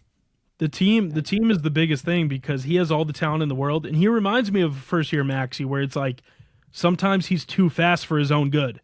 Like, we saw Maxey botch a bunch of layups his rookie year because he got to the rim and didn't know what to do, and that's going to be fixed over time. Obviously, he's averaging 30 now, but you got to think, I'm assuming that he stays with the Sixers because my reason for Khan leaving or getting traded is because the Hornets are the worst run organization in the NBA. 76ers, I know you have your reservations about them. they're one of the organizations in the NBA that people respect, and I know they're laughable, whatever, but in the history of the game, and Philly's thought of as a good place to be, and you guys were in the playoffs a bunch of times recently. So I just think, assuming that he stays there the rest of his career, let's say they ride out this Embiid for the next 2 to 3 years, that might be 2 to 3 years where he doesn't get the touches to be an MVP, or not an MVP, an All-Star, and then he's 23 years old. Then there's that transition period where they might be bad with Maxey. Even with Maxey, they might be bad. So he might be like 26 years old making his first All-Star team. That's just one scenario. He has all the talent in the world, but if he's 26 making his first All-Star team, that's the prime time for guys to hit their prime. So maybe he works it out, but it's just I don't think there's going to be any early All-Stars for this guy. So, I mean, we'll see though. He has all the talent. You know how high I was on him. I thought he was the best player coming out of high school. Obviously not with obviously the draft that just happened, but just in high school I thought he was awesome. It's interesting. I mean, there's another world where he might have been. I mean, we didn't expect Cooper to reclassify, so. Exactly. So, I think that's a interesting topic too. Cade, your last guy, the end of the segment. Yeah, I'm switching up. I told you guys I was going to do Shade and Sharp originally, but I'm changing it up because this one I think is really interesting. And now the line might be one that is up for interpretation, but I'm going to go 4.5 on Zion Williamson. Ooh. He's at 2 right now. He's at 2. So to go over, you would need 3 more out of him. And he might be the hardest to set a line for because there's a lot of past memories and there's a lot of current stuff that you can literally put this line. You can think of it one way to go more or one way to go on. Like I'll be the first to say it. I don't think he does it. As much as I love Zion, well, honestly, recently I don't. There's been a bunch of stuff just even his play style, I just don't love it for the NBA. Coming out of college, though, obviously I'm a Duke fan. Love Zion. I just can't see any scenario where he ends up in a situation where it's beneficial to him. Like, if he stays with the Pelicans, even though they have Queen and they have Fears, these rookies who are expected to be good, I don't think their trajectory is good for the next 6 years. And that's a huge chunk of his prime. And then even if you trade him somewhere, like, what situation right now is going to be beneficial to him when it comes to his personal numbers and him winning? Like, what team does he go to when he doesn't play? He doesn't rebound as good as he should. Sometimes he doesn't hustle. Like, what situation does he go to and they win and he's putting up better numbers than he previously had? I think this is a great question. I think that's a great topic. I'm going over. Yeah. I get, like, the concerns. I mean, he's 25, and he still looks really athletic, and he's in the best physical shape of his life, I would say. Not in terms of, like, his body, because he's had a lot of injuries at this point, and I don't think he's, like, I shouldn't even say I don't think. It's obvious that he's not, like, rookie year level athletic anymore, but he still is an athlete, clearly. And, he's playing, like, a lot of on-ball work now, which I don't like. He's not a good passer. But this season's just been so weird. I mean, they're a horrible team, but he's being used horribly. He's on a team where the most 2 valuable assets are rookies, and they're trying to see what they have in those guys. And he's not really, like, the focus of the team, despite averaging 23 every night. He might not be the best player on his team. I would actually say he's probably not. But, I mean, he's still working himself through the kinks. He had a wild offseason where his body completely changed. Realistically, I'm saying over because I don't think he's going to be on this Pelicans team for much longer, and I'm going to die on the hill that if he plays in an offense where he could just do the things he's good at and not have to play pseudo point guard at 6'6", 250, jacked, whatever he is. Like, I think if he gets an actual point guard and is able to run an offense where he could be a consistent roller and he could buy into more things that he's good at. Like, this is the one where, I mean, Paulo's talent, yeah, but Zion, I think I'm still just hanging on to that level of talent.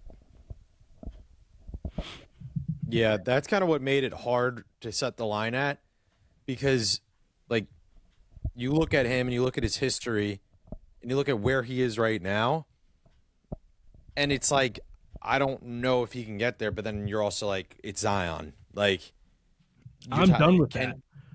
Yeah, that's my point. Like I can see how some people are caught on that. I don't know. It's just like certain things. It's like he at one point I thought he had a jumper. He doesn't have a jumper. Not a good rebounder. Lackluster defense. Like I just don't see much where it's like I see a lot of the athleticism and like I don't know. I just don't see it with Zion anymore. Like when it comes to the Zion Paulo argument, I just think Paulo when he's in his bag, and I know I'm saying that, I think he's a great playmaker. I think he's a great rebounder. I think he's a serviceable defender. When he's getting to the rim, I think Zion's more dominant when it comes to, physicality in the paint, posting up, obviously. But Paulo, I just think, is so much more diverse at this point. I think he could do so much more things on a basketball court than Zion at this point. He definitely, I'm not saying he can't. I completely agree with that. But, I just think Zion has a trump card that Paulo does not have, or at least refuses to use. I don't want to change the top. This is kind of like a weird segue, but I think I said it on the podcast at one point when the Wizards traded for Anthony Davis. I would have much rather seen them go after Zion. I think that would have been a much more fun fit with Trae Young. I still think there's a lot of shit on tap with Zion, while I think Davis is just rapidly declining. And I think if he was on a team with Trae Young, who was able to get him the ball down on the block in his best spots, and he had a great defense around him like the Wizards are building, I would be 100% more all in on what the Wizards are doing. You know what I mean? I don't know. I just still think there's so much talent there with Zion. I got to see him somewhere else. To that point, and this has been in my head since someone said Zion trade, and we don't have to go down this full rabbit hole, so if you just want to give your quick thoughts. And this is to me, it is a certainty. The Pistons are not sniffing an NBA Finals, maybe an NBA championship for sure. I don't even know NBA Finals with this team. Is Zion something that they even want to get involved with, or do you think that's to me that seems like that fits based on what you were saying, Chooch. But I don't know if you're the Pistons, if you even want to get involved in that. I think right now you probably don't with how well things are going, but that could change. They lack a lot of scorers, and they don't have shooters, but bringing Zion in and swapping his minutes with Ron Holland and Thompson and stealing some minutes from Duren, that's not going to be the biggest deal in the world. They should prioritize shooting, but I still think they'd get better if they had Zion on their team. I think a team that should be interested in I don't want to keep going down this route actually, but I was going to say the Suns, but I don't want to keep doing this. When it comes to the Pistons comment, they definitely need more scorers. I don't know if Zion, like Chooch said, if they put him in a good role where he's off the ball a lot and you're only asking him to handle the ball and take the ball up a couple times a game, I think that could be very interesting. But if you're getting the Zion that you have right now, and maybe if anybody plays in New Orleans, they're going to be unmotivated, right? But if you get a motivated Zion in Motor City, I think it could work if he plays off ball a lot. Yeah, now I'm sitting here just thinking about it more. I'm sorry to cut anyone off. I'm actually gushing now thinking about they're so good in Detroit because they smash offensive glass and they're so good at cutting, and he's still so good at both of those. Not the rebounding as much anymore, but I think that's a lot of effort because the team doesn't play for anything meaningful. I think he would thrive in that. He can still protect the rim pretty well, although his point of attack on defense from the perimeter isn't great. I think he would fit very, very well there. And you're not excited about bringing another non-shooter particularly, but playing with Cade, that'd be fun. And I think you just, to that point, I think 2 and 3 you have to get shooters there. And I think if you're really sold on that idea that you think Zion is it, then I think maybe then you move Thompson for like a higher level shooter at 2 or 3. That is like I don't know. I'm not saying Thompson for like a guy like Vassell is a 1-for-1, but like They Vassell can't be in the same lineup. No, definitely not. Thompson so like a guy like Vassell could look nice, but if you're the Spurs, you're not trading for another guards. But that's a guy like Vassell, I think. Yeah. No, I mean, I like that. I think we could have a whole podcast about Zion's career from start to current day and where he should go. That was a good transition, Cade, because Shaden Sharp I would have given 0. Like, it doesn't matter what line you set. My line was gonna be like 1.5 to 2.5, just because of the potential of. Actually, never mind, because now I'm thinking of it. I was gonna say originally because it's like those guards are older in the West, but like then you have the Harpers and the Castles and the. So yeah, that was a good. Gonna tap myself on the back for a good pivot. I just and it's interesting. There's yeah. still a world where it would have made sense. Like I would have said under, but I would have been able to be talked into an over. Like, he's immensely talented and athletically gifted.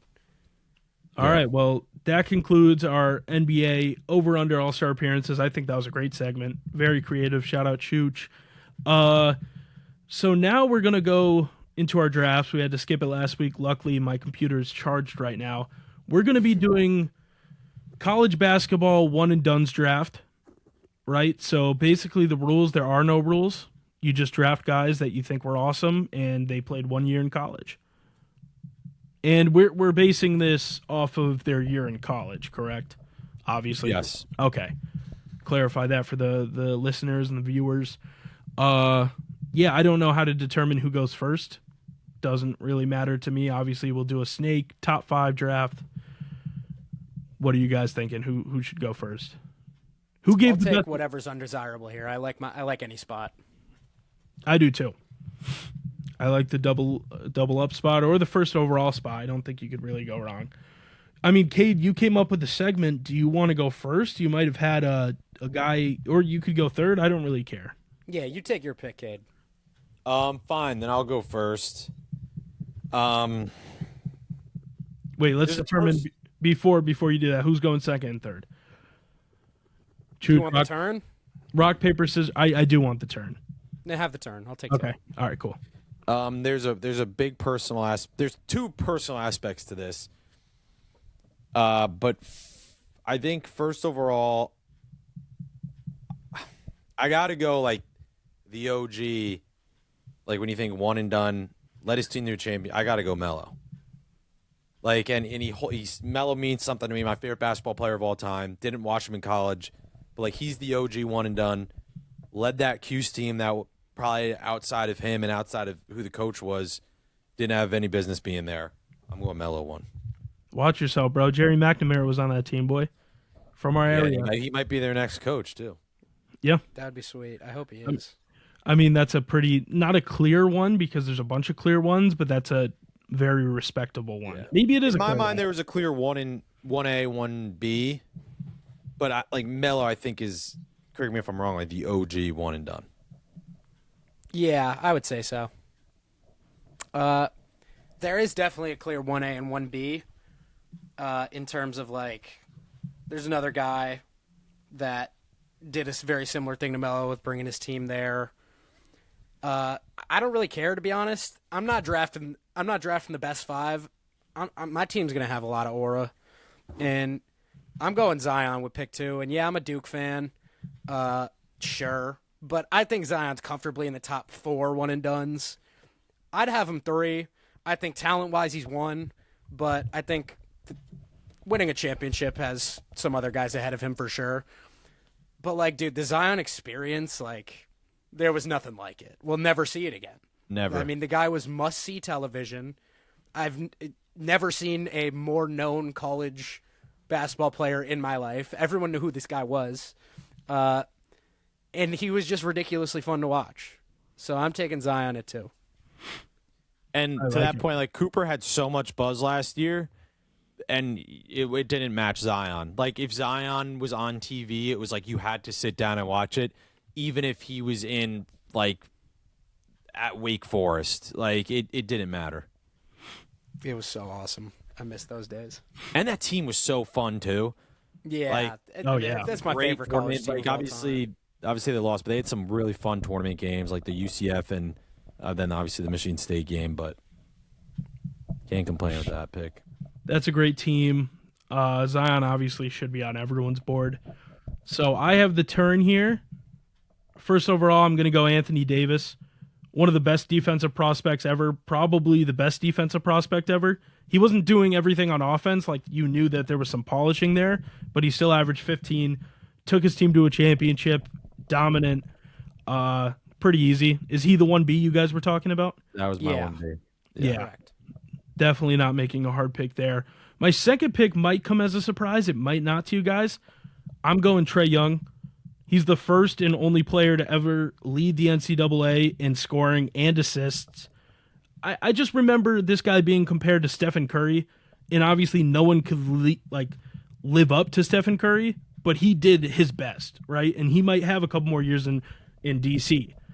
And he was awesome. Like, I just think scoring the ball, everything, passing the ball. I think he's one of the more underrated one-and-dones ever. Yeah. He had the must-see element. Like, He it really wasn't did. Zion, but he was hella fun. He was awesome. He was pulling up from everywhere. He averaged like 25, 12 dimes a game or 10 dimes a game, whatever it was. There was nothing that he couldn't do in those games. Yeah. My thing is I just struggle with, and I know it's the whole season, I just struggle with, like, the success of the team itself. Like, he was a first-round exit. And I know it was to, like, a Dan Hurley coach team with Rhode Island, but, like, it's tough to get past that part. Because, like, a lot of guys, especially in college, it's like your legend is built then, and he lost in the first round. That's fair. That's also a fair point. I think out of the guys who didn't really succeed, though, he would definitely be that first pick. Yeah. So, I mean, that's also personal, too. Not that I was like, oh, the Magic are going to get him, or I was super, super tapped into college basketball then. But, I mean, I love Trae now, and then watching those highlights, it's just he couldn't do no wrong.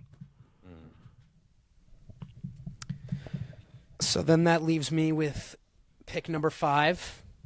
And this is easy for me. This was the next guy that I wanted in terms of the Aura team. We got Zion, and we're going to add Kevin Durant, dude. 25 and 11 over a full year, shooting 40% from 3. And this dude was like witchcraft when it was happening. Like 6'11", he's shooting 7 threes a night. He's making 40% of them. Like, Katie was a game breaker. Like, you never saw something like that in college. Maybe not maybe didn't have the tournament run. He definitely didn't. I think he was a second-round exit. But one of the better one-and-dones we've ever seen, and one of the swaggiest. So Kevin Durant's going to fit pretty nicely on my team. He played awesome in those games, though. Like, he had like 30 and I know, 9 in the second game. So I know what you're saying with the tournament success, but at some point, it's got to be the team, too. So I mean, that was definitely my pick if I was in your spot. Mm-hmm. Yeah, that's interesting. I still have, like, some personal picks on the board here. That's what it's all about, man. That's what I'm going Yeah. with. I think I got to go with my first pick, last pick of the second round. And I'll go with the more personal one, John Wall. Yeah. Really, like, John Wall introduced me to college basketball. Obviously I was, like, vaguely, like, remember watching a game here, watching a game there. But, like, 2010, turn on a game on a Saturday afternoon at, like, 1 o'clock, 12 o'clock, obviously. But, like, and watching John Wall do what he was doing was, like, unbelievable. And he made me a Kentucky basketball fan for, like, a solid 7 years. I would say, like, the last year I really watched Kentucky basketball was that what was Luke May game or whatever against UNC. But, like, he really got me into it. That team was fun. Boogie Cousins on there. Bledsoe was on that team. Such a fun player to watch. Obviously went first overall. Did it in the league, too. I mean, he had a song named after him. He had a dance move that he would do. I mean, the Dougie's the Dougie because of John Wall. Had the John Wall little fist. I mean, he was cultural, too. And now it's just taking me back. And he got eliminated by what's his name? Missoula's West Virginia. Not that Missoula was a big name, but in the Final Four. But that is just such a big personal pick for me. I'm not going to say for what, but he's like a password for one of my accounts that I have on an unnamed site. I'm not going to tell you what because then you know my password, but that's a big personal pick. And then coming around, I think I got to go. This really isn't personal because I never watched him in college, but just like the meaning of it, the youngest MVP ever. Obviously, we're not talking about NBA stuff, but Derrick Rose, Memphis. Obviously, Calipari was there, but I mean, like, he took Memphis to a national championship. Literally, what was it? Did Mario Chalmers to the game-winning shot or the shot that forced overtime? Like, was literally a shot away from winning a national championship at Memphis. Like, first overall pick. I think he's got to be there. Two guys that were definitely on my radar.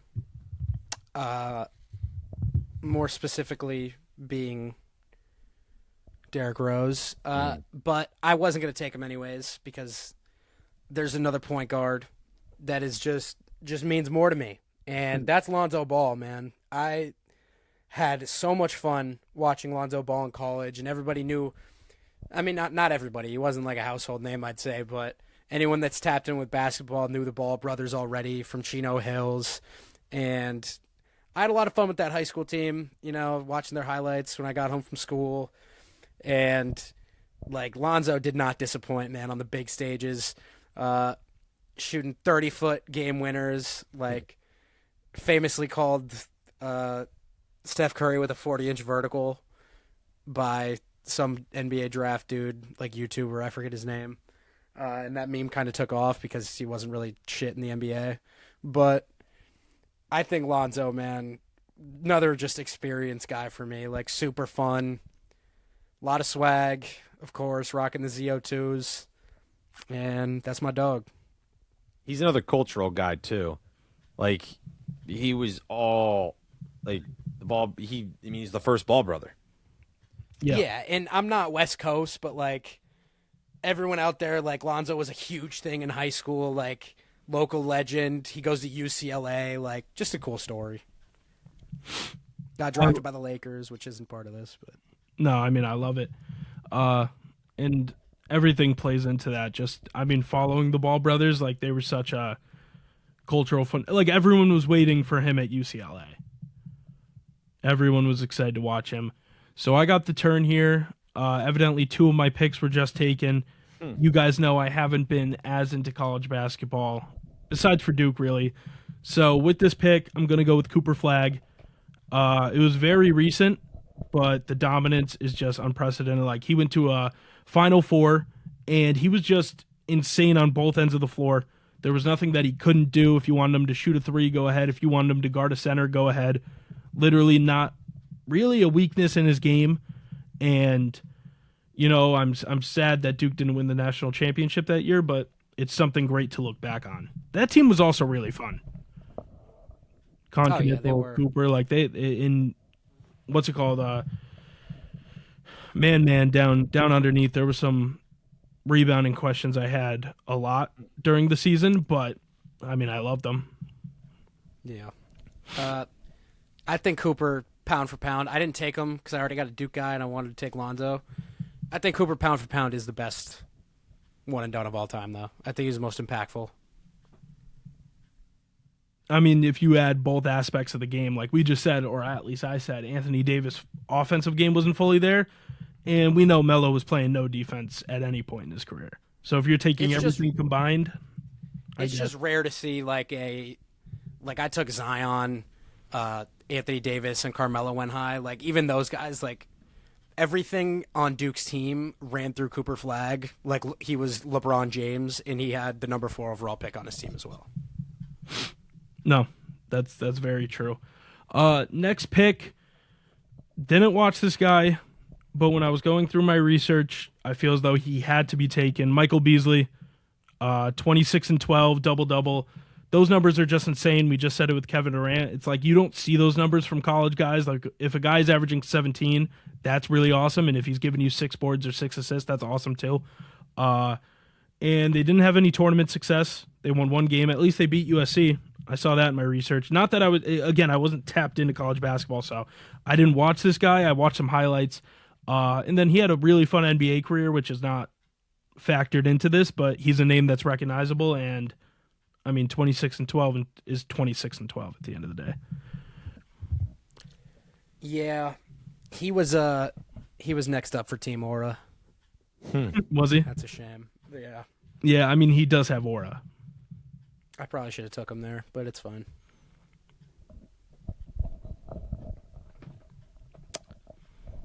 Did you take 2 there, Wells? Yeah, I took 2. I took Coop and I took Michael Beasley. Oh, yeah, Cooper. Duh. Puts me in a little bit of a tough spot. There's another center that probably was better than this guy, but I already took Kevin Durant, so I'm not going to take that guy. Instead, I'm going to go for the homer pick. I'm going to take Big Jaw Okafor. Nastiest footwork, nastiest block player I have ever seen in college basketball. Pound for pound, freshman or senior. That man was unstoppable on the low block. Unfortunately, didn't really take off with my Sixers, but best believe I had 2 different jerseys. And Jahlil Okafor means a lot to me. National champion, obviously. And at that point, like, there's an argument. Like, he was just as important to his team. The problem is Duke was stacked, not like Melo's Syracuse team. So, but Okafor was a beast, man. I think there's literally, if you go back between me and my one buddy on Snapchat, it's saved of me going, like, he might actually fall to the Knicks at 4. Talking about Jahlil Okafor, because, I mean, I think everybody thought he was going to go. I mean, like, Cat was kind of the one, but, like, I thought he was going to fall to the Knicks to 4, and I was thrilled about that. And obviously things didn't happen, but he was that guy, and he won a national championship. It's my dog. Love Ja. There's nothing else to say. I wish it worked. I know. It's a shame. He was like my real first introduction into college basketball too, so there's always a sentiment there, even though I'm not the biggest fan right now, but shout out Ja, man. We're talking about him like he You go. I was just saying we're talking about him like I'm talking about him like he got hit by a car. Yeah, I know. Shout out Ja. I mean that's like what the equivalent of what it felt like for me with him not working out. Oh God. This isn't another personal one, but I feel like it just has to be made as a contrary pick. Everything that Chooch, this isn't to go at you, everything you said about Kevin Durant, like, Odin was still taking 1. He made a national championship. Like, I think that he has to be here just because, and I know we're not talking NBA, but even obviously there, being how good Durant was in college, and obviously you saw the NBA, but NBA is not part of this, he still wasn't the first overall pick. Like, Odin was that guy, and obviously we weren't around to really see the discourse. But I think when you have a guy as good as Kevin Durant and as good as he was in college, and he still wasn't the first overall pick, and it's not like an Anthony Bennett situation where it's like he had no bit, like Odin was still the guy to go 1. And injuries, obviously, NBA career happens, whatever, but I think Odin has to be taken in this draft at some point. Yeah, He absolutely does. And then I have that. Honestly, all the picks on my board are gone. I had a bunch of names. And I'm kind of trying to find a more personal one. And like I could go with like I'm not going to say a name actually because I don't know what Wells is going to do here. But I think I'm going to go to another one where it was like kind of instrumental in me like watching college basketball and kind of falling in love with college basketball. And I think I'm going to go Bradley Beal. And that also just might be for me being like a Kentucky fan back then and watching, I think Florida beat them or one of the two. They beat Florida in the SEC championship. But Beal was so fun. And every year when I was younger, I would play out the entire tournament in my basement. And that year, Florida was a team that went deep because I would just hit threes with Beal and I would have Beal as like averaging like 35 points a game in the tournament, and he was just automatic. And it was fun to play as Bradley Beal, as myself, as ridiculous as that sounds. But he's just like another guy that means something to my college basketball growth. I mean, that's not. I love a pick like that. And he was a bucket, so why not? Yeah. Because I got a crazier pick, man. I got a guy that didn't make the tournament. But to be honest with you, that's not what it's about. He chose to go to a horrible Washington team because that's where was his first offer. And I got Markelle Fultz here, man. 23 a night, 5 and 5, 48%, 41% from three. The most unstoppable guard scorer I've ever seen. He had 52 in a game one time. As a freshman, one and done. This is as unstoppable as it gets. Scoring. And I don't care what anybody says. It didn't work in the NBA. It should have, man. I don't know what happened with him, whether it was like a mental issue or if he was like his nerves got damaged. I don't care what it was. If you put that freshman Markelle Fultz in the league right now, he's putting up 20. That motherfucker was a bucket. I'm with it. He was a Magic, and he was good with the Magic. That was his prime years. Yeah, I know. When it comes to the NBA, which is pretty sad. Yeah, no. I mean, I have no problem with that pick. Even though, I mean, they didn't make the tournament. Were they really bad? Like, they were horrible, Yeah. Yeah, they were horrible, right? Okay, well, I like that pick. I like your guys' picks. For my last pick, rounding out my 5, this is a guy I really liked from the NBA, so I'm just going to take him, and he was also dominant in college. Kevin Love, UCLA, double-double machine, did the same thing when he came into the NBA, even though that's not factored in, but he went to a Final Four. He was just dominant, right? He was just this big, pudgy guy who grabbed every rebound and shot 35% from three in college. Granted, it was on 2.5 attempts. A little bit of that stretch forward showing in his early college years. So, yeah, I mean, that's all there is to it. I like him in the NBA. A lot of people have told me that's like my NBA comp, minus the rebounding. So, I guess maybe because we both had facial hair that was sort of red. I don't really know why, but Also saying Kevin Love is your NBA comp and then just taking out the rebounding act part of it is just not Kevin Love. yeah, but the stretch forward type of, yeah, no, I guess I have better comps for that. But I've been called Kevin Love, so I'm gonna go with Kevin Love, and it's a good pick. Yeah, I mean, I would say some honorable mentions, but my board's done. My honorable mention is D'Angelo Russell because I love those guards. I don't know, like Trae Young. I love made Team Aura. I love those guards. Average 19. They lost in I think the first or second round, but he still had 28 and 9 in that game. He was a bucket, and I love these guards that you could really clearly tell are going to translate. Which I know he didn't translate right away, but he was an all-star. So I think I'm a big. I like college guys who are going to translate to the NBA because I like the NBA more. Yeah, you know, college was the one and dones was a little bit harder for me because the guys that really actually not like John Wall really means something to me. He's probably one of my favorite college player ever. But like the other guys that kind of like meant something to me weren't one and dones, like the Miles Powells of the world, or like the Mihailuk or whatever. Don't you like Mihailuk? No, you're talking about Sandro, bro. Mamu.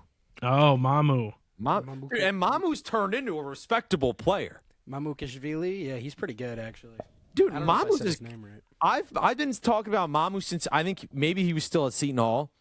He's a respectable player. He is. He's way better than Svi Mihailuk is. Yeah, he definitely is. No. Dude, stop disrespecting Sandro. He's a loser. Respectable loser? Yeah, you were. Yeah. What, Yo, were you he's using him in on your a playoff basement? team right now? Were you using him in your basement? I don't care. No, that was a Powell. That was a Powell team.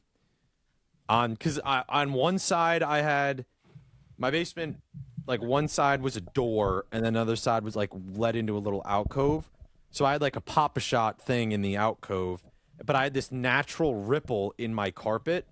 So that was the 3-point line, and I would sit on the elbow of the ripple, and I would just there was like times where I would hit crazy hot streaks. And then anyway, the other side was a hoop on the door, and you couldn't hit threes on that. So, and with Seton Hall always being the lower seed, they were on the pop shot, and Miles Powell would go off for like 40. Why is Sandro good, dude? I told you. Trying to tell you. I told you. But Mamu never had a moment in my basement, honestly. He wasn't the type of player. The big men were more dominant on the mini hoop. But yeah, there were times in that basement, dude, where like the team I would want to lose, like I would hit a full court shot on it, and I would be like, I would like freeze in my basement alone. I'd be like, so mad. Holy shit, that just happened. There were some magical moments in that basement. I really. I wish I could have been there, bro. It's sad, dude. And when I moved, we had to throw away the pop shot. I was gonna keep the whole entire. I was gonna keep the backboard. Like really magical moments went down there. I believe it. Yeah. All right. Well, I don't think we could do. We'll save the next draft for next week. I know we keep kind of preloading drafts. We're at an hour 50 right now, so I don't think we could get that draft in. But I think this episode was good. I think we talked a lot about current, but also I like the games that we play or the segments. I do like that aspect of this. And that was a good draft to have. We'll get that edited up too. Put on TikTok. Go show love. Yeah. And McKinnon stays clown of the week. Yeah, McKinnon clown of the week. We have to stay consistent with this though. Make sure we do it every week. Yeah. I like that. I like that. The clown counter. Okay, well, any parting remarks? I mean, I'm podcasted out, so. Yeah. Almost 10:30. Chooch, we're looking at you, man. Yeah, I know. I'm trying to think. I look good. You know, I'll drop a line that my professor said, Dr. Miller said in the first day of class, and that's, you know, maybe you're not fully sure what's next for you, but the journey of 1,000 miles begins with just one step. And I don't know exactly what that means, really, but for everybody, I think that could have multiple different meanings, but, you know, do with it what you will. I like that. It's like you got to start. So you got to start. That's how I take it. Like, dude, I need this 6-pack by March. It takes one step. Just get out of bed. By March. You got 4 days. Yeah. That's what I'm saying. I'm close. I'm right now. But you got to start. You got to start. So I'm at 2.5. I'm at 2.5% body fat right now. So that's crazy. Yeah. Shit, let's go, dude. Let's go, dude. The cut's gonna be insane. Can we start ranking Chooch's final remarks or no? Like, is that that's the worst one, right? That's I think we should definitely at least post a little image graphic quote every week with it. Every week. Yeah, the Instagram hasn't been getting shown love, but I do like this. So we have clown counter, and we have Chooch's send off remarks. Like those are two. I think segments are important. Keep the people coming back and looking forward to something. Yeah, especially an hour and 53 of 3 idiots talking for this long. Yeah. So, all right. I mean, I'm with it. We'll keep the segments coming, keep the games coming. Anybody who's listened this far, thank you. We're out. Peace.